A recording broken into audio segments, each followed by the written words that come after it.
morning, good evening, and good night. Whatever time of the day you are watching, I hope it is a good one. Today we have a very special video for you guys. And that is because we are going to do, yet again, another...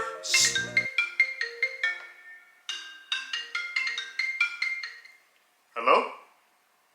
Yeah, I know I always say that, but guess what? Today I actually mean it! Because today we are doing another story time with Jono chronicling my 13 years in the NBA. I know in my last video I kept saying 11 years, but it was actually 11 seasons and 13 calendar years. I was selling myself short. I spent 13 years in the NBA, and today I want to share the story of my first day with the legend, one of the GOATs, and rest in peace to the angel, Kobe Bryant. So right away what I'll do is I'll splice in the photo right now.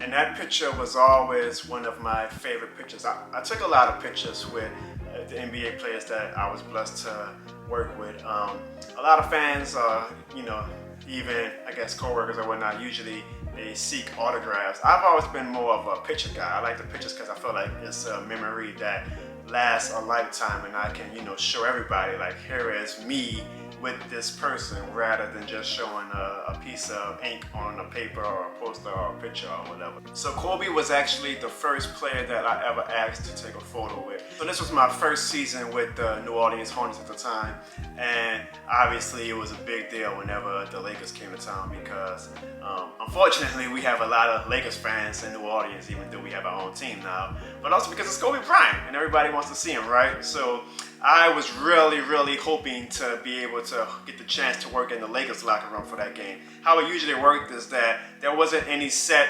schedule on what team you work with any given game night. Like, you show up to the arena and Big Shot, the greatest equipment manager in the world, would assign you to go work under the Hornets basketball goal, go work under the visiting team's basketball goal, come work in the Hornets locker room for the game, come work in the visiting team's locker room for the game. It was always kind of a luck of the draw thing. So me and my best friend Lyndon, we made sure that we got to the game super early, because I kind of noticed the thing, like, if you get there early, that's usually your chance to work the visiting locker room if you hadn't worked at the prior game. So I actually had another job at the time, and I made sure on that day to leave early, because I was like, I want to get there early at the arena today, so Big Shot can hopefully suggest, hey, you guys want to work in the visiting locker room tonight? So me and Lyndon, we got there about, 5 minutes before, we were scheduled to have to be arrived at the arena. And so, we're putting on our uniform. Big Shot gives us our tickets. We got 2 free tickets to every game to give to family members or friends. And of course, that was like the hot ticket. Like, people who I hadn't talked to in 5 years was calling my phone. Hey, Jono, man, what's up? Yeah, man, long time no see. Hey, I see you work for the Hornets now, huh? Yeah. So, oh, look at that. We play the Lakers tonight. You got any tickets, my man? So me and Lyndon were filling out our ticket form. And Big Shot says, hey, so you guys want to work the visiting locker room tonight? And I'm playing it cool, like it's no big deal, like I'm filling out my ticket form. I'm like, yeah, sure. I guess I'll work the Lakers locker room, no big deal. But as usual, on the inside, I was like, yes, success, we did it. I get to work the Lakers locker room. And I wasn't even a big Lakers fan. Actually, to be transparent, I hated the Lakers. Nothing, personal. I always, cheer against the teams that are always winning championships. And the Lakers during my childhood were the dynasty, right? So, it was easy for me to not like them. I always want them to lose so that another team could win a championship. But like every fan, man, I have so much respect and adoration for Kobe Bryant and Shaquille O'Neal or whatever. And this was my chance to actually work up close and personal with Kobe Bryant, a dream that millions, if not billions, dream of. And here I am now on the cusp of working with Kobe Bryant. And when I say working with him, it's just like assisting him like we do for every visiting team, making sure that all the players, not just Kobe, but every player has everything that they need for the game, is good to go. We just try to make their lives as easy as possible so that they can focus on the game. So we're in the locker room, and the players start trickling in. You have Derek Fisher, all the players were coming in, and then it's like this big gold aura came, and in walks Kobe Bryant. And I don't usually get starstruck, but you can't help but be like, that's Kobe Bryant.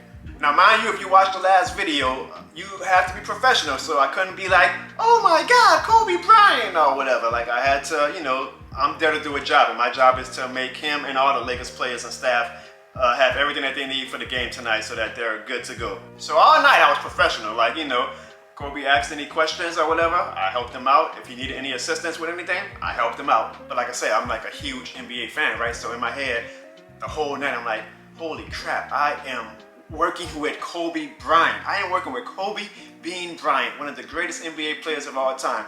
All the fans' eyes were centered around Kobe. All you saw all night was flash, flash, flash, you know, because everybody was taking pictures and whatnot. And if you, I mean, whoever went to that game in 2008, if they have a picture with Kobe Bryant, like on the court or whatever, I might be in a few of those photos because I just happened to be in his vicinity, you know, helping him out, doing my job. It was one of the greatest experiences of my life. And let me tell you, that Mamba mentality is the real deal, folks. He went through his preparation methods before the game, and you just kind of, you know, you watch in awe. You know, I almost got caught sometimes just like staring at him like a little child, like,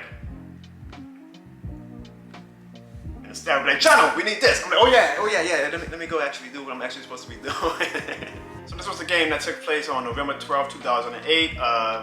Lakers beat us 93-86. It was actually a pretty good game. We made a pretty ferocious comeback attempt in the fourth quarter, but it was a little bit too late.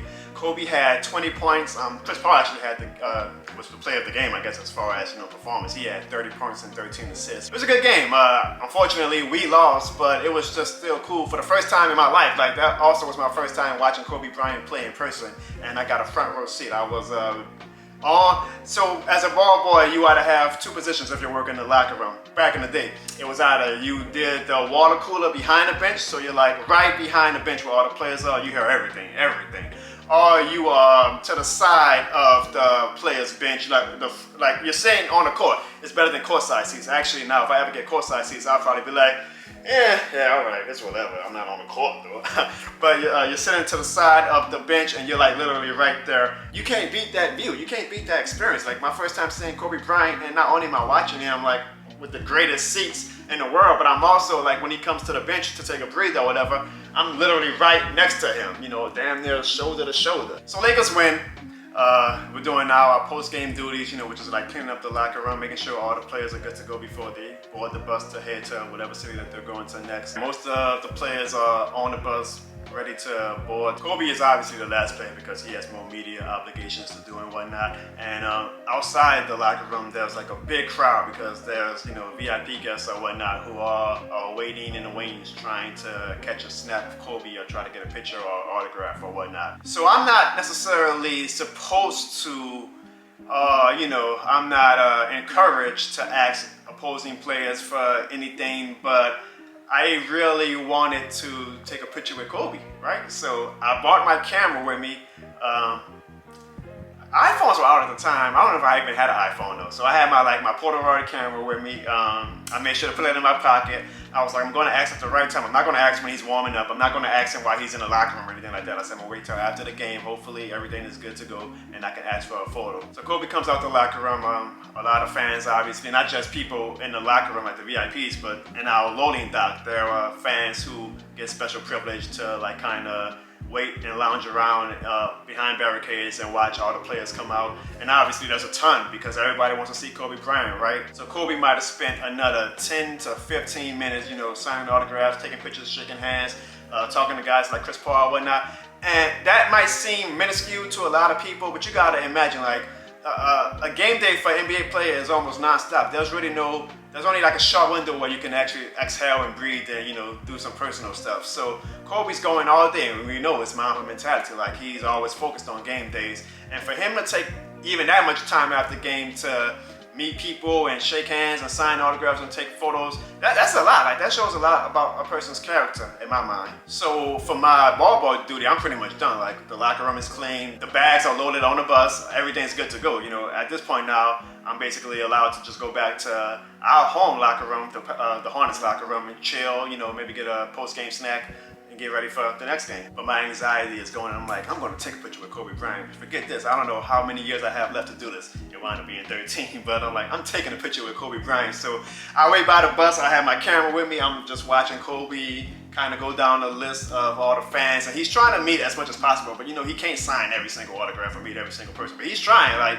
give him credit, man. He tried to meet every single fan, and just him taking 5 to 10 seconds to shake somebody's hand or take a picture or sign an autograph made that person's life for the rest of their lives. And mind you, like I say, the players, the rest of the Lakers are on the bus, the staff, you know, they're ready to go to the next town. I'm sure they're probably used to it. When you have a superstar like Kobe Bryant, you get used to things like that. His bodyguard is trying to usher Kobe away, like, oh, we gotta go, we gotta go. You know, that's what that's kind of like 70% of NBA bodyguards' pay, is trying to make sure that the players, you know, don't get caught up signing autographs for hours on hours. So Kobe's walking out the arena, and now there's literally only 3 people. There's me by the bus, there's Kobe's bodyguard, and there's Kobe walking to me. I'm nervous as hell. I'm like, oh boy, is the bodyguard gonna tell me no? Is Kobe gonna be like, nah, man, you just seen me sign autographs and stuff for the next 20 minutes. I'm trying to chill now. I'm trying to decompose and get my mind off the game and just chill. When I tell you, Kobe Bryant could not have been nicer. So I kind of go up to him, I'm like, hey Kobe, it was great working with you tonight. Would you mind if I take a picture with you? And I just say that cool. I was probably like, hey Kobe, do you mind if I take a And without hesitation, Kobe was like, yeah, of course, come on. So, you know, I get by Kobe. Kobe puts his arm around me. His bodyguard was nice enough to take the photos. And it was a very, very small thing that Kobe did. The cool thing is when you work in the NBA for 13 years, the players actually start remembering you. So Kobe would remember my face. He wouldn't remember like my name or anything like that, but he would be like, oh man, you still doing this? But in that moment, my first time getting to work with him, for him to do that for me, it made my life. It was one of the, at the time, greatest experiences in my life. Like, just because I have family members and friends who are huge Kobe fans and I know how much Kobe means to them, you can just see now how much Kobe means to a lot of these fans. And for Kobe Bryant to take those 5 seconds out of his time to take a picture with me, man, that meant everything to me. And that photo was always one of my favorite photos. I framed it, and after the photo was taken, Kobe was like, hey man, thanks for everything tonight. Dapped me off, and I'm like, Kobe's thanking me. I need to thank you, Kobe. Like, thank you for allowing me to work for you, you know? Yeah, man, it was just a great, great moment. And obviously, sadly, Kobe Bryant passed away in 2020, so that picture had already meant a lot to me, but now it means even more to me. And it just really, I mean, it really made a young boy from New Orleans, it made his life that night. And afterwards, when I put it up on social media and I texted to all my friends and family, I was like, the man, you know. I was, holy crap, Jonathan, wow, you know, I felt like the coolest person in the world. I was made. I had the juice now, you know, like the movie Juice, I had the juice now. So that was my first time getting to work with Kobe Bryant and the Los Angeles Lakers. It was a moment and a day that I will never forget, and because I got to do this for another 13 years, I got to work with Kobe in the future. And so like I said, I'll end each video with a keepsake, and I got to work with Kobe again in future games. And another time, after the game, he kind of flicked his finger wrap on the bench, and I got big wide-eyed. I was like, ooh, I guess he doesn't need it. So I kind of like, hey, I was like, Kobe, can I? He was like, whatever, go ahead. And so this is game 1. I don't remember the game. I'm stupid. I should have like marked it in my notes or something, what game I took it from. But this is a game 1 finger wrap from Kobe Bryant. If you could get it right there. Still got the tag and everything. Game 1 from Kobe Bryant. I have it stashed away very safely. I don't know what I want to do with it. I don't know if I want to like put it next to the picture of me and Kobe. If I want to give it to my kid one day when he's watching YouTube highlights of Kobe and he's like, wow, Dad, this guy was amazing. But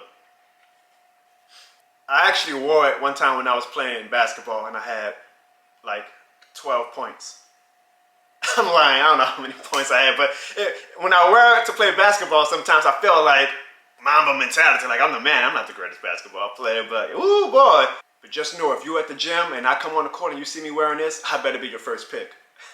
So that was story time this time. Rest in peace to Kobe Bean Bryant. Kobe, you are the man. Thank you so much for making my life that day. Thank you so much for making me countless memories of my 13 years in the NBA. Every time I got to work with Kobe Bryant, it felt like the honor of a lifetime, and it just felt so amazing, and I felt so blessed being able to watch greatness that up close and personal. You know, I didn't get a chance to work with Michael Jordan, obviously. He was before my time, I guess, of being a ball boy, but being able to work with somebody like Kobe Bryant and LeBron James and, you know, guys like that, But you know, Kobe and LeBron, I guess, are in the upper echelon of like the greatest of all time. It was really special. I will never forget it. I hope you guys enjoyed this story. If you did, leave me a comment. Let me know what is your favorite moment of Kobe Bryant, whether as a fan, as a opposing enemy. You know, he broke a lot of hearts. He broke a lot of hearts. So I'm sure we all have some fine and not so fine memories of Kobe Bryant. And as always, do not forget to hit that like and subscribe button. Or not, I'm just a human. I'm not the law. Thanks for everything, Kobe. Hey, look, he was an XL. Makes sense. He's a basketball icon. Rest in peace, Kobe Bryant. Thank you guys for watching.